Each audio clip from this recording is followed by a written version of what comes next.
भारत के विकास व भारत की वैश्विक पहचान का केंद्र भारत की महिला हो सकती है।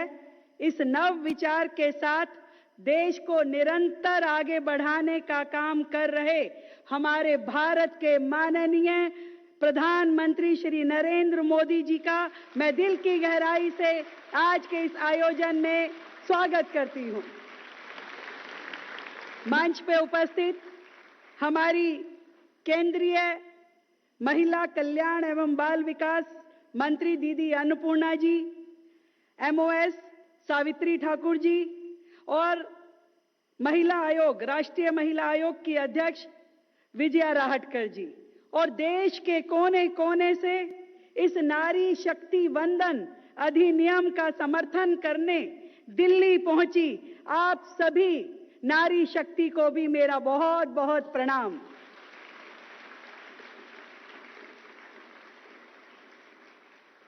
बहनों, भारत की महिलाओं ने अपने ही देश में सम्मान व समान अधिकार पाने के लिए संघर्ष की एक लंबी यात्रा देखी है। भ्रूण हत्या, सती प्रथा, बाल विवाह, अशिक्षा, विधवा होने पे दोबारा विवाह होने की अनुमति से लेकर के पर्दा प्रथा में किस तरीके से भारत की बेटियों ने बेटी बचाओ से लेकर के जब ये सफर शुरू किया, एक समय जब बेटियों को कोख में ही मार दिया जाता था, उस समय से जब हम शुरू हुए तो अगला युग आया बेटियों को पढ़ाने का, तो हम बेटी पढ़ाओ के युग में गए। और मुझे बहुत ही प्रसन्नता है कि आज प्रधानमंत्री जी आपके सशक्त निर्णय और नीतियों के द्वारा जिस युग में हम प्रवेश कर रहे हैं वो बेटी बचाओ बेटी पढ़ाओ और अब बेटी बढ़ाओ के युग में हम प्रवेश कर चुके हैं। और इस नए युग की शुरुआत हुई 2014 से। माननीय जी आपके आने के बाद जब सरकार की हर योजना की धुरी बनी परिवार की महिला को केंद्र में रख के आपने सारी नीतियां, सारी योजनाएं बनाई। मुझे ये कहते हुए ये प्रसन्नता है कि जब खुले में शौच जाने का दर्द की अनदेखी तब की सरकारें, तब के नेता करते रहे थे, उस दर्द को आपने समझा और आपने आने के बाद घर घर में शौचालय, करोड़ों शौचालय इस देश में बनवाए।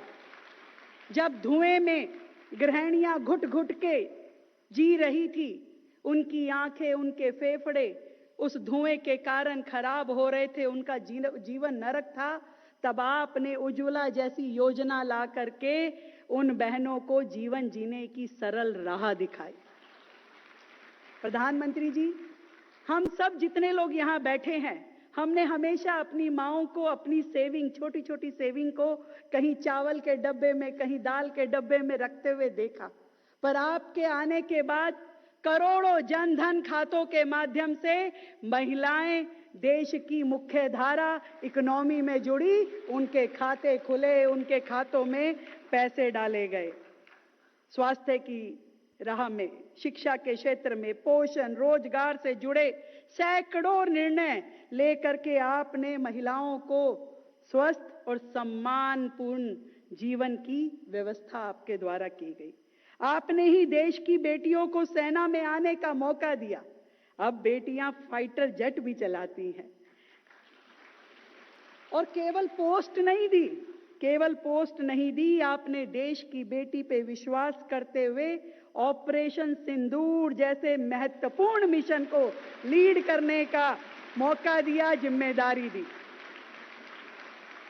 और केवल कॉस्मेटिक प्लेसमेंट नहीं, बल्कि फॉरेन मिनिस्ट्री जैसा विभाग आपने आदरणीय स्वर्गीय सुषमा स्वराज जी को दिया। आपने फाइनेंस मिनिस्ट्री जैसा इंपॉर्टेंट मंत्रालय निर्मला सीतारमण जी को सौंपा और देश को और समाज को ये संदेश दिया कि साहस, निर्णय क्षमता और कर्तव्य निष्ठा किसी जेंडर का मोहताज नहीं है। अवसर मिलने पे देश की महिला भी मुश्किल से मुश्किल काम को शानदार रूप में करने की ताकत रखती है, करने की क्षमता रखती है। आपने यह विश्वास हमें दिया और मैं तो स्वयं साक्षात उदाहरण हूं, जब आपने देश की राजधानी की मुख्यमंत्री के रूप में मुझ जैसी साधारण परिवार की बेटी को मौका दिया, मुझे चुना और इस दिल्ली राज्य की जिम्मेदारी दी। और अब यह वुमेन रिजर्वेशन, ये बिल जिससे विधानसभा में, पार्लियामेंट में 33% महिलाओं को आरक्षण देने का आपका ये निर्णय आपका विजन दिखाता है, जो केवल देश में डेवलपमेंट नहीं, वुमेन लेड डेवलपमेंट, जिसके माध्यम से देश के निर्णयों में, देश की नीतियों में अब देश की महिलाएं अपनी सहभागिता कर सकती हैं। यह नारी शक्ति वंदन अधिनियम देश की आधी आबादी 70 करोड़ बहनों को बेटियों के सशक्तिकरण की अगली पूरी शताब्दी के लिए ऑटो मोड पे ले जाने की व्यवस्था है, जिसके बाद शायद कुछ और करने की जरूरत नहीं पड़ेगी। स्वयं से चीजें अपने आप संवरती चली जाएंगी। ये तैयारी आपने आने वाली पूरी शताब्दी के लिए कर दी है माननीय प्रधानमंत्री जी। अब देश की नारी शक्ति की ओर से प्रधानमंत्री जी के द्वारा लाए गए इस नारी शक्ति अधिनियम पर समर्थन की अभिव्यक्ति के लिए मैं यहां उपस्थित जो देश के कोने कोने से यहां नारी शक्ति बैठी है, अपनी अपनी फील्ड की जो लीडर है, यहां पे आज सर ना केवल प्रोफेशनल्स जिसमें डॉक्टर्स, हमारी वकील, हमारी सीए, अलग अलग विधाओं की ज्ञाता यहां बैठी हैं, अपने अपने क्षेत्र की वो महारथी बहनें भी बैठी हैं जो ना केवल कला के क्षेत्र में, मीडिया के क्षेत्र में, शिक्षा के जगत में, खेल के जगत में इस पूरे देश को नेतृत्व प्रदान कर रही है। मैं आप सबसे निवेदन करती हूं कि एक मिस कॉल नंबर मैं आपको बोलती हूं, आप अपने मोबाइल निकालिए, उस मोबाइल से उस मिस कॉल डायल कीजिए ताकि इस नारी शक्ति अधिनियम का समर्थन हम यहां बैठे हुए देश के कोने कोने तक पहुंचाएं। मैं नंबर बोलती हूं 966-717-3333 966-717-3333। ये मिस कॉल पूरे देश की महिलाओं को, बहनों को जोड़ करके आदरणीय प्रधानमंत्री जी को ये बताना चाहती है कि आपके द्वारा संसद में लाए गए इस बिल के ऊपर पूरे देश की महिलाएं आपके साथ हैं, आपका धन्यवाद करती हैं, आपको साधुवाद देती हैं। और मैं भी आज देश भर की बहनों की ओर से आपको और आपके नेतृत्व वाली सरकार को दिल की गहराई से बहुत बहुत धन्यवाद करना चाहती हूं और दो पंक्तियां आपको समर्पित करके अपनी वाणी को विराम दूंगी कि कुछ लोग आए वक्त के सांचे में ढल गए, कुछ लोग आए वक्त के सांचे में ढल गए और कुछ लोग आए वक्त के सांचे बदल गए। भारत माता की जय हिंद, जय Bharati. Thank you so much.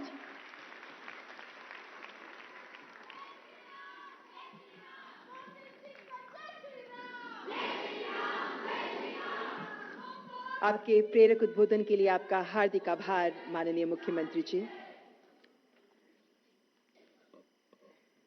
बहुत बहुत धन्यवाद माननीय मुख्यमंत्री जी। आपकी उम्मीद से जुड़ी हम सब की उम्मीद कि प्रत्येक हृदय में नारी शक्ति वंदन अधिनियम के समर्थन की लौ यूं ही प्रज्वलित रहे। सम्मानित अतिथिगण, माननीय प्रधानमंत्री जी के दूरदर्शी नेतृत्व में नारी सशक्तिकरण के महाअभियान को नई ऊर्जा और नई दिशा प्रदान करने में प्रयासरत हैं माननीय केंद्रीय महिला एवं बाल विकास मंत्री श्रीमती अन्नपूर्णा देवी जी। मैं सादर अनुरोध करती हूं कि इस अवसर पर आदरणीय मंत्री महोदय अपने विचार हमारे साथ साझा करें।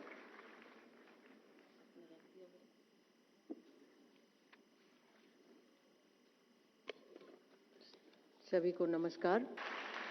माननीय प्रधानमंत्री जी।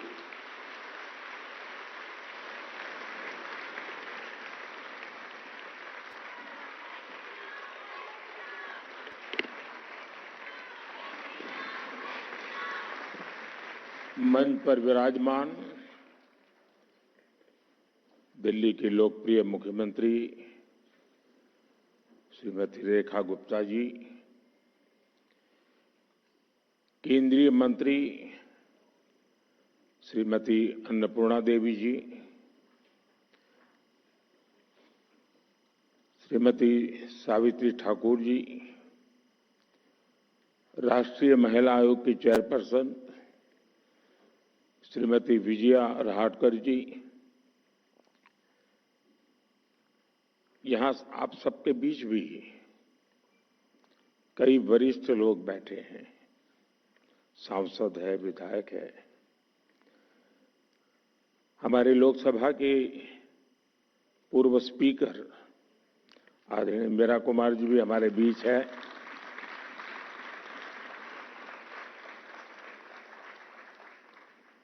यहां उपस्थित सभी मेरी सम्मानित बहनें,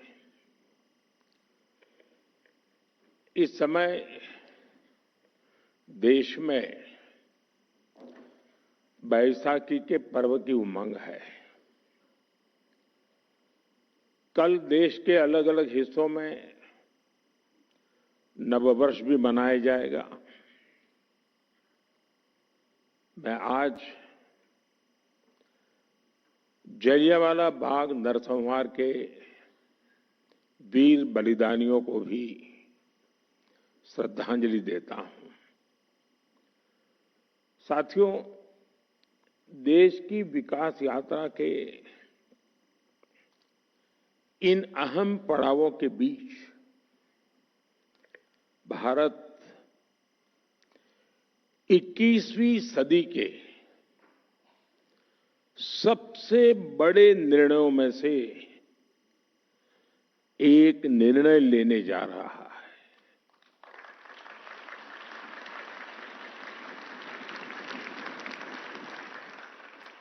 मैं बहुत जिम्मेवारी के साथ कह रहा हूं कि 21वीं सदी के महत्वपूर्ण निर्णयों में से एक महत्वपूर्ण निर्णय यह है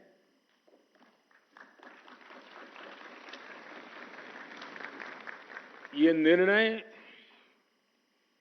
नारी शक्ति को समर्पित है।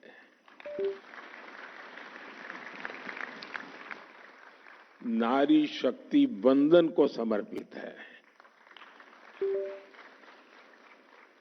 हमारे देश की संसद एक नया इतिहास रचने के करीब है। एक ऐसा नया इतिहास जो अतीत की संकल्पनाओं को साकार करेगा, जो भविष्य के संकल्पों को पूरा करेगा। एक ऐसे भारत का संकल्प जो समता मूलक हो, जहां सामाजिक न्याय केवल एक नारा न हो, लेकिन हमारी कार्य संस्कृति का, हमारे वर्क कल्चर का, हमारी निर्णय प्रक्रिया का स्वाभाविक हिस्सा हो।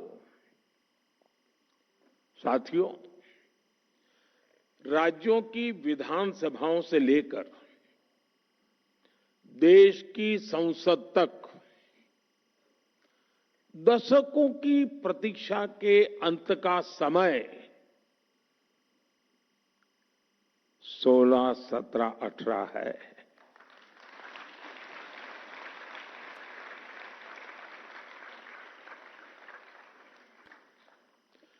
दो 2023 में नई संसद में जो नया भवन निर्माण हुआ, उसमें हमने नारी शक्ति वंदन अधिनियम के रूप में प्रथम कदम उठाया था। वह समय से लागू हो सके, महिलाओं की भागीदारी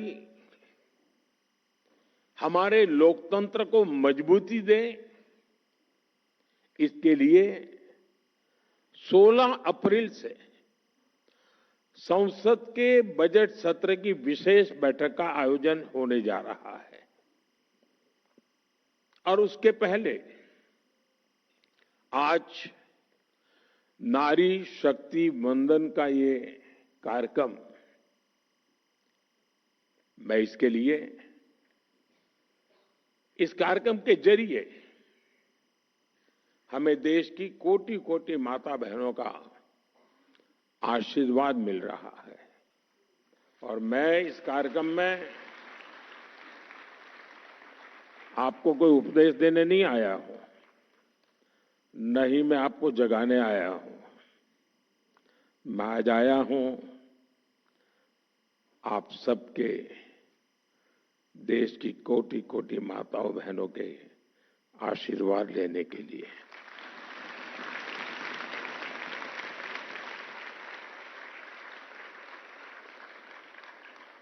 आप सभी देश के कोने कोने से आई हैं। मैं आपकी इस उपस्थिति के लिए, इस महत्वपूर्ण काम के लिए आपने जो समय निकाला है, इसके लिए आपका हृदय से अभिनंदन करता हूं। साथ ही भारत की सभी महिलाओं को एक नए युग के आगमन की बधाई भी देता हूं। साथियों, लोकतांत्रिक संरचना में महिलाओं को आरक्षण देने की जरूरत दशकों से हर कोई महसूस कर रहा था, चर्चा भी होती थी। इस विमर्श को करीब करीब 4 दशक बीत गए, 40 साल बीत गए। इसमें सभी पार्टियों के और कितनी ही पीढ़ियों के प्रयास शामिल है। हर दल ने इस विचार को अपने अपने ढंग से आगे बढ़ाया है। 2023 में जब नारी शक्ति वंदन अधिनियम आया था, तब भी सभी दलों ने सर्वसम्मति से इसे पास कराया था।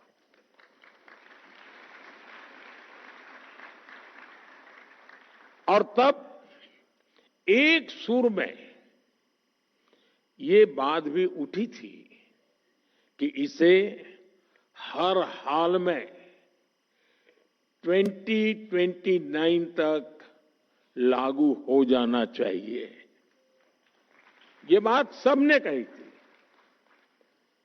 कानून पारित हो लेकिन लागू न हो, ये सदन में किसी को मंजूर नहीं था। और खास करके हमारे विपक्ष के सभी साथियों ने मुखर होकर के इस बात पर जोर डाला था कि 2029 में ये लागू होना चाहिए। 2029 की समय सीमा को ध्यान में रखते हुए सरकार ने, क्योंकि विपक्ष ने जो बात रखी थी, हमारे लिए वो बात भी गंभीर होती है और इसलिए हम लगातार विचार विमर्श करते रहे, मंथन करते रहे, नए नए रास्ते खोजते रहे। संविधान की जिनको ज्यादा अध्ययन है ऐसे लोगों की भी सलाह ली और 16 अप्रैल से संसद में इस पर व्यापक चर्चा भी होने जा रही है। साथियों, हमारा प्रयास है और हमारी प्राथमिकता भी है, इस बार भी ये काम संवाद, सहयोग और सहभागिता से हो। और मुझे पूरा विश्वास है कि जिस प्रकार से इस अधिनियम को पारित किया गया था और संसद का सदन का गौरव बढ़ा था। इस बार भी सबके सामूहिक प्रयास से संसद की गरिमा और नई ऊंचाइयों को छुएगी।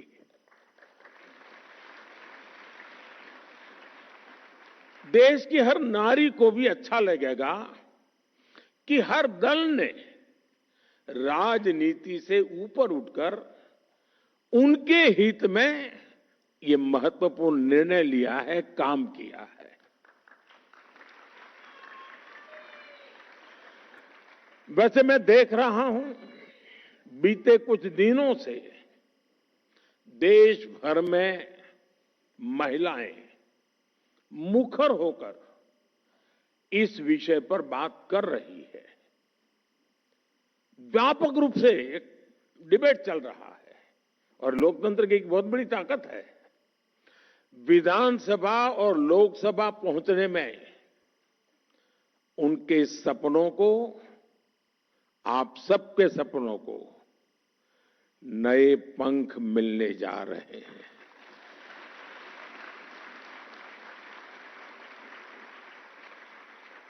मैं अनुभव कर रहा हूं, देश में एक सकारात्मक माहौल बना है। साथियों, आजादी की लड़ाई से लेकर संविधान सभा के निर्णयों तक स्वतंत्र भारत की नींव रखने में भारत की नारी शक्ति ने असीमित योगदान दिया है। इतिहास गवाह है। और आजादी के बाद भी जिन महिलाओं को प्रतिनिधित्व का मौका मिला, उन्होंने देश के लिए बहुत शानदार काम किया है। हमारे देश में राष्ट्रपति से लेकर प्रधानमंत्री तक महिलाएं जहां भी रही हैं, उन्होंने अपनी अलग लेगेसी बनाई है। इस समय भी हमारे देश में राष्ट्रपति जी से लेकर वित्त मंत्री तक ऐसे अहम पद महिलाएं ही संभाल रही है। उन्होंने देश की गरिमा और गौरव दोनों को बढ़ाया है। साथियों, हमारे देश में महिला नेतृत्व का एक बेहतरीन उदाहरण पंचायती राज संस्थाएं भी हैं। आज भारत में 14 लाख से अधिक महिलाएं लोकल गवर्नमेंट बॉडीज में सफलतापूर्वक काम कर रही हैं।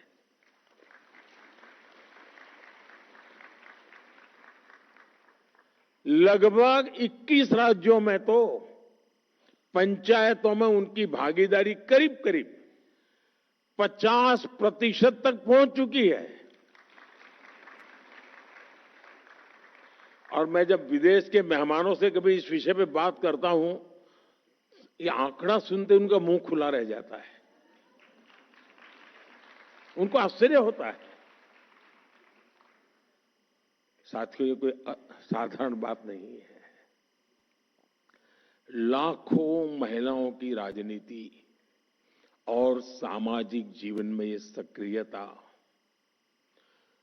दुनिया के बड़े बड़े नेताओं और राजनीति के विशेषज्ञों को भी बहुत ही हैरान करने वाली बात होती है। और इससे भारत का बहुत गौरव बढ़ता है। साथियों, अनेक अध्ययनों में ये सामने आया है कि जब निर्णय प्रक्रियाओं में महिलाओं की सहभागिता बढ़ी तो इससे व्यवस्थाओं में भी संवेदनशीलता आई है। और ये बहुत बड़ी ताकत होती है। और इसका परिणाम है पानी, शिक्षा, स्वास्थ्य, पोषण ऐसे कई विषयों में ज्यादा समर्पण भाव से, ज्यादा संवेदनशीलता से परिणामकारी काम हुए हैं। जल जीवन मिशन, मैं समझता हूं इसकी सफलता का सबसे बड़ा उदाहरण है। इसमें पंचायत स्तर पर महिलाओं की भागीदारी की ही बहुत बड़ी भूमिका है। साथियों, हमारे लोकल बॉडीज और संस्थानों में इतने वर्षों से जो लाखों महिलाएं काम कर रही हैं, नेतृत्व कर रही है, उनके पास ग्रास रूट लेवल का बहुत समृद्ध और लंबा अनुभव है। वो अब और बड़ी भूमिका के लिए तैयार है और तत्पर भी है। मैं मेरा अपना निजी अनुभव बताता हूं। ये सामर्थ्य क्या होता है। मैं 2001 में नया मुख्यमंत्री बना। मुझे कोई ज्यादा अनुभव नहीं था सरकार चलाने का, शासन व्यवस्था का। एक प्रकार से मैं नया व्यक्ति था। शायद 2002 या 2003 की घटना होगी। हमारे एक विधायक मेरे पास आए, बोले मेरे क्षेत्र में एक गांव की पंचायती की बहनें आपको मिलना चाहती हैं। ये खेड़ा डिस्ट्रिक्ट, आनंद डिस्ट्रिक्ट का इलाका था जहां सरदार साहब का जन्म हुआ था। तो मैंने कहा भाई उनको पंचायत का कोई काम होगा तो पंचायत मंत्री को मिला लीजिए उनको। नहीं, बोले साहब वो आपसे मिलना चाहते हैं। मैं कहा क्यों? तो बोले पंचायत में सबकी सब मेंबर महिलाएं हैं, एक भी पुरुष मेंबर ही नहीं है हमारी पंचायत में। मैंने कहा ऐसे कैसे? बोले गांव वालों ने तय किया कि इस बार प्रधान महिला है तो मेंबर भी सब महिला, कोई पुरुष चुनाव ही नहीं लड़ा था। तो मेरा ध्यान स्वाभाविक गया। मैंने कहा भाई जरूर मैं मिलूंगा। छोटा सा गांव था, कोई शायद 13 मेंबर की पंचायत थी। तो मैंने उनको समय दिया, वो सब आए मिलने के लिए। वो 13 बहनें थी, उसमें जो गांव की प्रधान बनी थी वो शायद 8वीं कक्षा तक पढ़ी थी। बाकी जो बहनें थी, एक दो बहनों तो घूंघट भी लगा हुआ था। वो ज्यादा शायद कुछ तो होगी जिन्होंने स्कूल भी नहीं देखा होगा। तो सब आए। मुझे लगता है ये सब बड़े बड़े लोगों ने उनको कोई मेमोरेंडम पकड़ा दिया होगा, कुछ मांग लेकर के आए होंगे कि मेरे गांव में ये करो, मेरे गांव में वो करो। मैं हैरान था, उनके हाथ में कोई कागज नहीं था। तो बैठे, मैंने परिचय किया। तो पूछा आपने समय मांगा था, क्या काम है? नहीं, बोले कोई काम नहीं है। ऐसे ही बोले हम चुनकर आए हैं तो मिलने आए थे। अब ये भी मेरे लिए बड़ा आश्चर्य था, वरना नेता लोग आते हैं तो सिर्फ मेमोरेंडम लेके आते हैं। फिर मैंने उनको पूछा, अच्छा बताइए, मैंने कहा कि आपको अगर 5 साल इतना बड़ा काम मिल गया, आप सब बहनें गांव को संभालने वाली हैं, तो आपका सपना क्या है? 5 साल में क्या करोगे आप लोग? गांव में कैसा करोगे? सामान्य होता तो क्या जवाब देता? ये जो हम जैसे बड़े बड़े दिखते हैं ना, वो क्या जवाब देते हैं?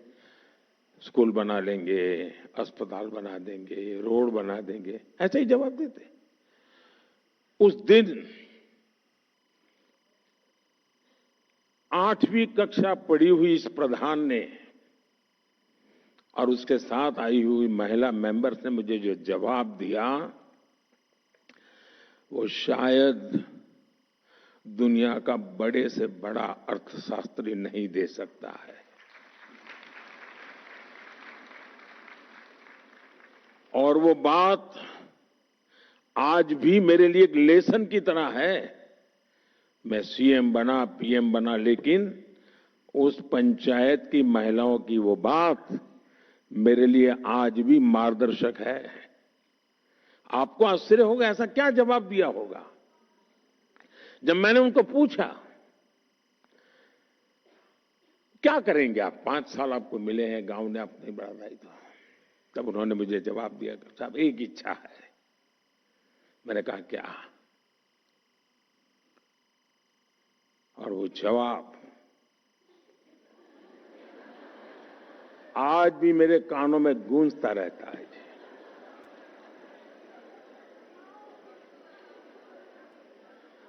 उन्होंने कहा हमारी इच्छा है कि हमारे गांव में कोई गरीब न रहे।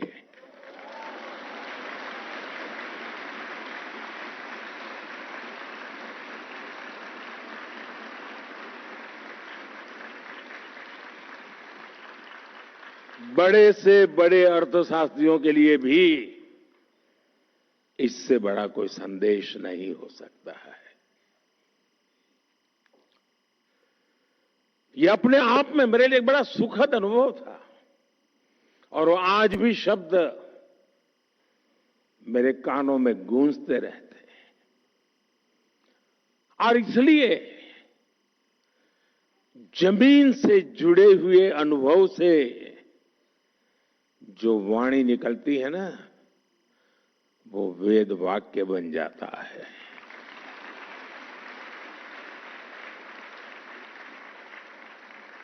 और इसीलिए साथियों, नारी शक्ति वंदन अधिनियम को लागू करना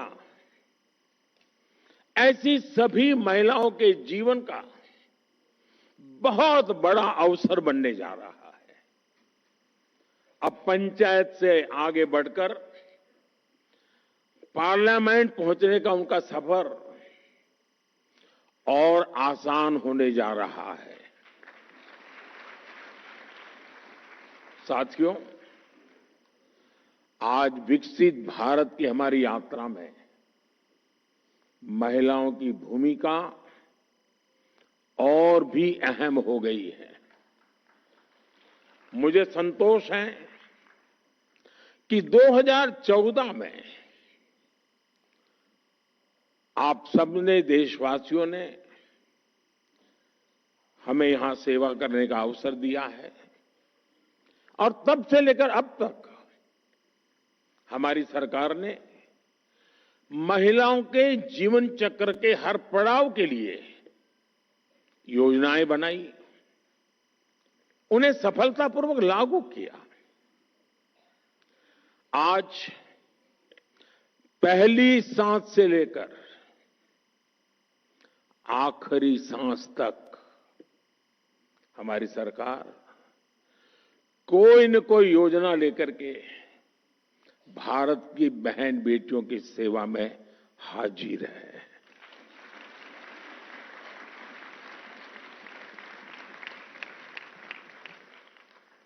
गर्भ में बेटी की हत्या ना हो, इसके लिए हमने बेटी बचाओ बेटी पढ़ाओ अभियान शुरू किया।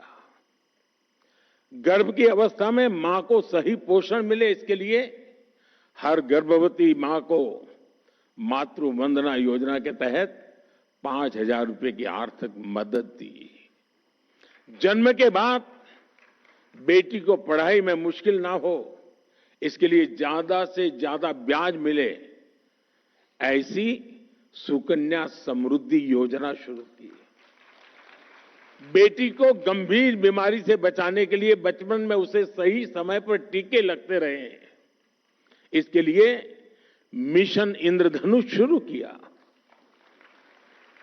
बेटी को स्कूल में शौचालय की परेशानी न हो, इसके लिए स्वच्छ भारत अभियान के तहत देश में करोड़ों शौचालय बनाए गए।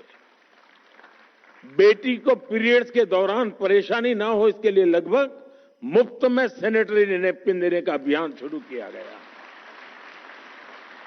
बेटी अगर स्पोर्ट्स में आगे जाना चाहती है तो उसे खेलो इंडिया अभियान के तहत सालाना 1 लाख रुपए तक की मदद मिल रही है। बेटी अगर बड़ी होकर भविष्य में सेना में जाना चाहे तो उसके लिए सरकार ने सैनिक स्कूल में एडमिशन के लिए दरवाजे खोल दिए, नेशनल डिफेंस एकेडमी में जाने के रास्ते खोल दिए। जीवन के आगे के पड़ाव में बेटी को रसोई में धुएं की परेशानी ना उठानी पड़े, इसके लिए हमने उज्ज्वला योजना शुरू की, करोड़ों गैस कनेक्शन मुफ्त दिए। बेटी को मीलों तक सिर पर पानी ना ढोना पड़े, इसके लिए हमने हर घर नल से जल अभियान शुरू किया। बेटी को अपने परिवार के लिए राशन की चिंता ना करने पड़े, इसके लिए मुफ्त राशन की योजना शुरू की। अपने पारिवारिक जीवन में बेटियों को इलाज की चिंता न हो, इसके लिए उन्हें 5 लाख रुपए तक का मुफ्त इलाज देने वाली आयुष्मान योजना संभव बनाई दी। 80% तक डिस्काउंट पर सस्ती दवा के लिए जन औषधि केंद्र, इन सब का सबसे ज्यादा लाभ हमारी बहनों और बेटियों को हो रहा है। साथियों, आप सभी इस बात को भली भांति जानते हैं कि भारत में महिलाओं को सशक्त करने के लिए उनकी आर्थिक भागीदारी को बढ़ाना आवश्यक है। इसलिए हमने अपनी सरकार के हर निर्णय में, हर योजना में इस पहलू का ध्यान रखा। पहले परिवार की संपत्ति मुख्य रूप से पुरुषों के नाम होती थी। घर है तो पुरुष के नाम पर, खेत है तो पुरुष के नाम पर, दुकान है तो पुरुष के नाम पर, गाड़ी है तो पुरुष के नाम पर, स्कूटर है तो भी पुरुष के नाम पर, और ये सहज चलता था। हमने पीएम आवास योजना में घरों को प्राथमिकता के आधार पर परिवार की महिलाओं के नाम पर रजिस्टर करना शुरू किया। बच्चे स्कूल जाते हैं तो स्वाभाविक रूप से पिता का नाम लिखा जाता है। हमने आकर के शुरू किया, मां का नाम भी लिखा जाएगा।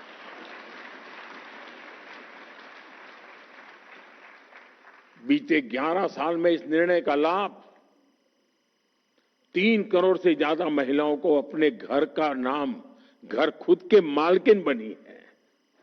इससे आज घरों में महिलाएं भी आर्थिक रूप से सशक्त बन रही हैं। आमतौर पर पिता और बेटा कुछ व्यापार की बात करते हैं ना, और अगर माँ चाय लेके आए और थोड़ी देर खड़ी रहे, अरे तुम जाओ किचन में काम करो, हम बात कर रहे हैं। मैं गृहस्थी नहीं हूं, लेकिन पता बहुत है।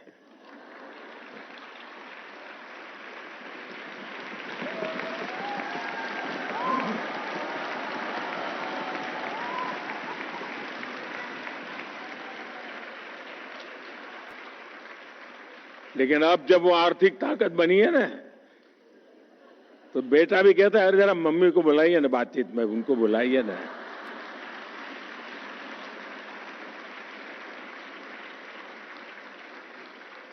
साथियों, 2014 में हमारे देश में करोड़ों महिलाएं ऐसी थी जिन्होंने कभी बैंक का दरवाजा भी नहीं देखा था। महिलाएं बैंकिंग सेक्टर से जुड़ी ही नहीं थी, तो उन्हें बैंकिंग का लाभ कैसे मिला? हमने जन धन योजना शुरू की तो देश की 32 करोड़ से ज्यादा महिलाओं के बैंक खाते खुले।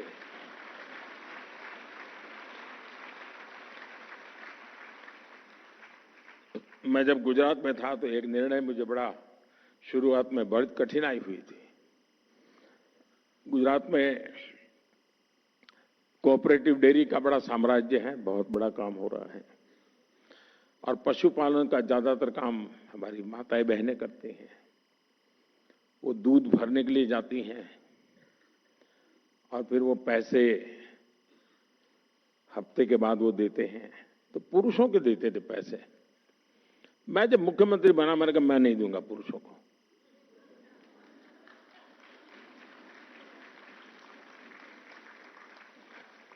उस समय मैंने बैंकों में जो दूध भरने आने वाली बहनें थी, उनके बैंक खाते खुलवाए, और उस समय डेयरी में दूध का पैसा सीधा महिलाओं के बैंक खाते में जाने लगा।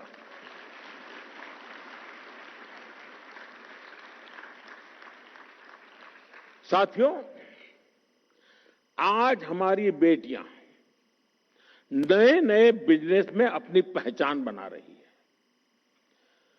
मुद्रा योजना में 60% से ज्यादा लोन्स, 60% से ज्यादा लोन्स महिलाओं ने लिए हैं। देश की स्टार्टअप रिवॉल्यूशन को भी महिलाएं लीड कर रही है। आज 42% से ज्यादा रजिस्टर्ड स्टार्टअप्स में कम से कम एक महिला डायरेक्टर है।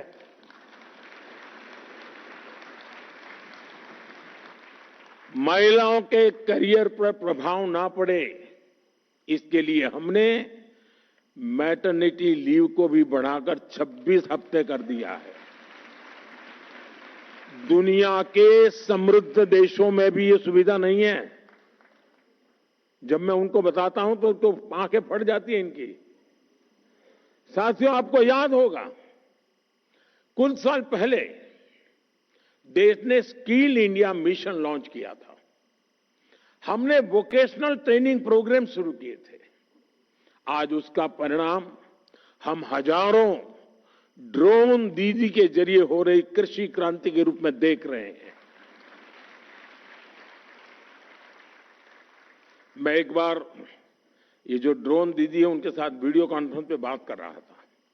गांव की बेटियां हैं, कोई बहू है, वो ड्रोन चलाने से, तो उन्होंने मुझे कहा कि अब तक तो हमें गांव में कोई बुला, अब तो बोले पायलट कह के बुलाते हैं, हमारी पहचान बन गई, हम पायलट है। यानी परसेप्शन कितना बड़ा तेजी से चेंज हो सकता है एक छोटे से निर्णय से। महिलाएं टेक्नोलॉजी के जरिए आधुनिक खेती करना सीख रही है।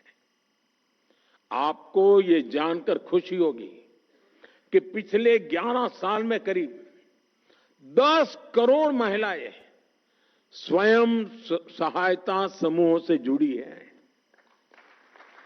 सरकार ने ग्रामीण अर्थव्यवस्था को गति दे रही ऐसी 6 करोड़ बहनों को लखपति दीदी बनाने का लक्ष्य रखा है और इसमें से 3 करोड़ से ज्यादा ग्रामीण महिलाएं लखपति दीदी बन चुकी है।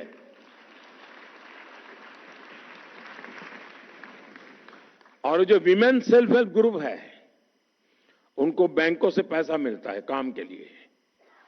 और आप जानकर के खुश हो जाएंगे, अगर उनको बुधवार को पैसा जमा करना है तो मंगलवार को जाकर के जमा कर देती है, एक दिन पहले। बहनों के पास जो व्यवहार है, कोई एनपीए नहीं हो रहा है जी, सारे के पैसे बैंक से जाते उतने ही वापस आते हैं। और मैंने देखा है, मैंने शासन में आने के बाद बैंकों के कारोबार में गरीबों की अमीरी भी देखी है और अमीरों की गरीबी भी देखी है।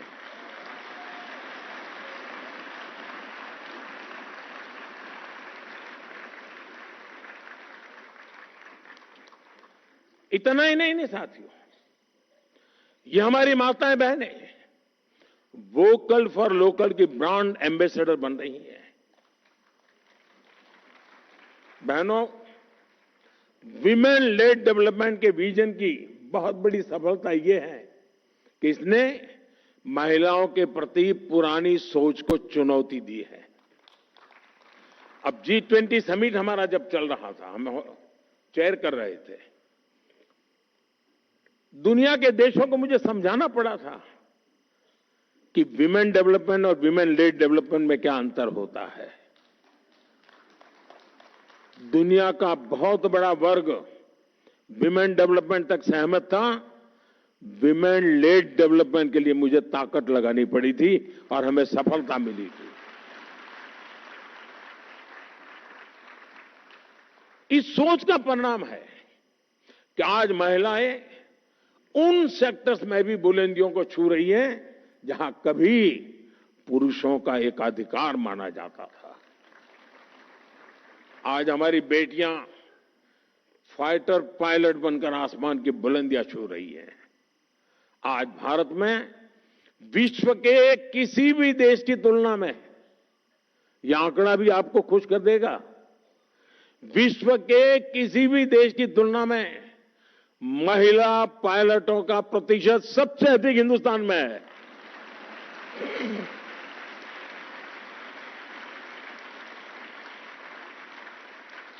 आज पीएचडी एनरोलमेंट में बेटियों की संख्या 2014 की तुलना में डबल हो चुकी है। हायर एजुकेशन और रिसर्च में करीब करीब आधी भागीदारी हमारी बेटियों की है। मैथ्स और साइंस की पढ़ाई में, स्टेम एजुकेशन में बेटियों की संख्या करीब करीब 43% तक पहुंच गई है। मुझे याद है, मैं दुनिया के एक समृद्ध देश में एक बार गया, तो वहां के शिक्षा मंत्री मेरे साथ लिफ्ट में हम लोग जा रहे थे। मतलब पूछा मुझे कि भारत में महिलाएं एजुकेशन में कैसा है। मैंने कहा बहुत अच्छा है, ज्यादा है, कुछ जगह पे तो पुरुषों से ज्यादा महिलाएं। तो फिर उन्होंने बड़ी जिज्ञासा से पूछा, स्टेम एजुकेशन में क्या महिला हिस्सा है? मैंने कहा 50% हिस्सा उन्हीं का है। तो उनके लिए आश्चर्य था। ये दुनिया के समृद्ध देश की शिक्षा मंत्री की मैं बात कर रहा हूं। साथियों, हमारे समाज में एक बड़ी चुनौती महिला सुरक्षा को लेकर भी रही है। सदियों से महिलाओं को अपनी सुरक्षा के लिए मौन रहना पड़ा है। हमारी सरकार ने इस दिशा में भी मजबूत कदम उठाए हैं।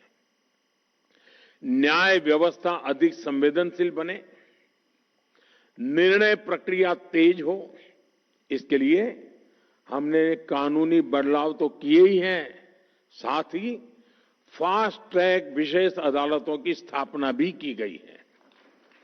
भारतीय न्याय संहिता में भी महिला सुरक्षा को प्राथमिकता दी गई है। एफआईआर दर्ज कराने की प्रक्रिया को सरल बनाया गया है। अब किसी भी स्थान से ई-एफआईआर या जीरो एफआईआर दर्ज की जा सकती है। पीड़िता के बयान को ऑडियो वीडियो के माध्यम से रिकॉर्ड करने जैसी व्यवस्था लागू की जा गई है। ऐसे कितने ही कदम हैं जिनके जरिए हम प्रगतिशील समाज की अवधारणा को साकार कर रहे हैं। साथियों, जीवन के हर पड़ाव, हर चिंता, सुख दुख, हर अवसर पर ऐसी हर परिस्थिति में ध्यान देते हुए हमारी सरकार ने अनेक छोटे बड़े कदमों से महिलाओं को सशक्त किया है। इसी का परिणाम है देश अब अपने लोकतंत्र को नई बुलंदी पर लेकर जाने के लिए तैयार है। साथियों, देश की नारी शक्ति ने अपने परिश्रम, साहस और आत्मविश्वास से नई ऊंचाइयों को छुआ है। अब हमें मिलकर इस शक्ति को नई ऊर्जा देनी है। उसके लिए अवसरों का विस्तार करना है। मैं आज इस मंच से देश की माताएं, बहनें, बेटियां सबको विश्वास दिलाना चाहता हूं कि देश उनकी आकांक्षाओं को समझता है और उनके सपनों को साकार करने के लिए हर आवश्यक कदम उठा रहा है। साथियों, मैं संसद में होने वाली चर्चा से पहले देश की नारी शक्ति से भी अपील करता हूं कि आप इस पूरी प्रक्रिया में अपनी सक्रियता बनाए रखिए। आप अपने अपने क्षेत्र के सांसदों से भी जरूर मिलिए।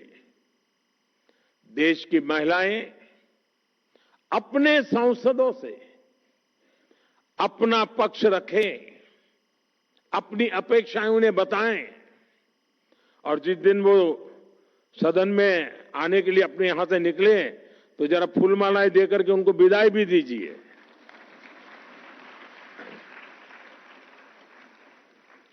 ताकि जब माता बहनों के आशीर्वाद लेकर के सांसद निकलेंगे ना तो दूसरा निर्णय कर ही नहीं सकते, ताकि ये मेरे साथ सभी सांसद साथी सही निर्णय ले, महिलाओं के हित में निर्णय ले, सहमति से निर्णय ले। साथियों, मेरा आपसे एक और आग्रह है, नारी शक्ति वंदन कार्यक्रम में होने वाली चर्चाओं का आप सब देश के गांव-गांव तक लेकर जाएं। व्यक्तिगत मेल मिलाप से, सोशल मीडिया के जरिए, अन्य प्रचार माध्यमों के जरिए हमें देश के इस बड़े फैसले को देश की हर महिला तक पहुंचाना है। हमें उन्हें अवेयर करना है ताकि वो इस बड़े निर्णय की ताकत को समझ सके, ताकि वो अपनी भूमिका को समझ सके और खुलकर ये सपना देख सके कि आने वाले कल में राज्यों से लेकर देश की संसद तक वो अपनी उपस्थिति दर्ज करा सकती है। आइए हम मिलकर, सब मिलकर ये संकल्प लें, नारी शक्ति के पास उनके अधिकार होंगे और वो निर्णय प्रक्रिया में पूरी तरह भागीदार भी बनेगी। यही हमारे उज्जवल भविष्य की सबसे बड़ी गारंटी है। मैं तो ये भी कहूंगा कि 16, 17, 18 वो तो स्पीकर महोदय के अधिकार का क्षेत्र है, लेकिन मैं तो चाहूंगा कि उस समय दर्शक दीर्घा महिलाओं से ही भरी रहे।